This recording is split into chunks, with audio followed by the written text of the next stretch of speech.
सर्दियों की एक सुबह थी। सूरज की किरणें हल्के धुंध से लड़ती हुई जमीन तक पहुंचने की कोशिश कर रही थी। डाकिया रमेश यूजुअल रूटीन में गांव के हर घर में चिट्ठियां बांट रहा था। तभी उसे एक पुरानी सी हवेली के दरवाजे पर एक पीली पड़ चुकी चिट्ठी दिखी। यह वही हवेली थी जहां कभी शिवानी और उसका बेटा आरव रहते थे। आज वो हवेली वीरान थी। रमेश को याद आया, आज से ठीक 5 साल पहले शिवानी हर रोज डाकखाने आती थी। हाथ में एक चिट्ठी होती जिसे वह अपने बेटे आरव के नाम लिखती, जो शहर में पढ़ाई करने गया था। मगर वह चिट्ठियां कभी पोस्ट नहीं की जाती थी। क्यों नहीं भेजती हो? रमेश ने एक दिन पूछा था। शिवानी मुस्कुराई थी, बस मन हल्का हो जाता है। पर एक दिन अचानक शिवानी डाकखाने आना बंद हो गई। गांव में खबर फैली, आरव एक सड़क हादसे में चल बसा था। शिवानी ये सदमा सह नहीं सकी और कुछ ही दिनों में दुनिया छोड़ गई। रमेश ने उस दिन की वो आखिरी चिट्ठी अभी तक संभाल कर रखी थी।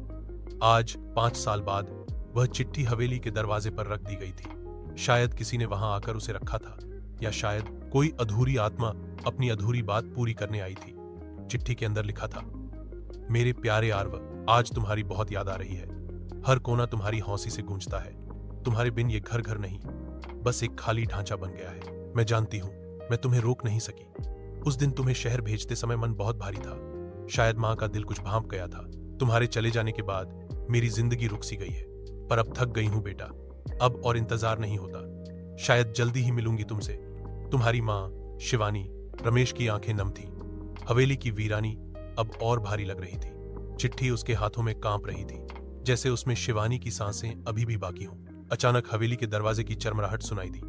रमेश ने पलटकर देखा, एक युवा लड़का खड़ा था, आंखों में आंसू, हाथ में तस्वीर शिवानी और आरव की। मैं आरव का दोस्त हूं, वह बोला। उसने मेरी जान बचाई थी उस हादसे में, और जाते जाते कहा था, अगर मैं न रहूं तो मेरी मां तक ये तस्वीर पहुंचा देना। मैं अस्पताल में कोमा में चला गया था। 5 साल बाद होश आया है और अब यहां आया हूं। रमेश ने वो चिट्ठी उसे दी। लड़का चुपचाप हवेली की सीढ़ियों पर बैठ गया, तस्वीर और चिट्ठी को सीने से लगा लिया। आसमान में बादल छा गए थे, मगर किसी के दिल का बोझ आज हल्का हो गया था।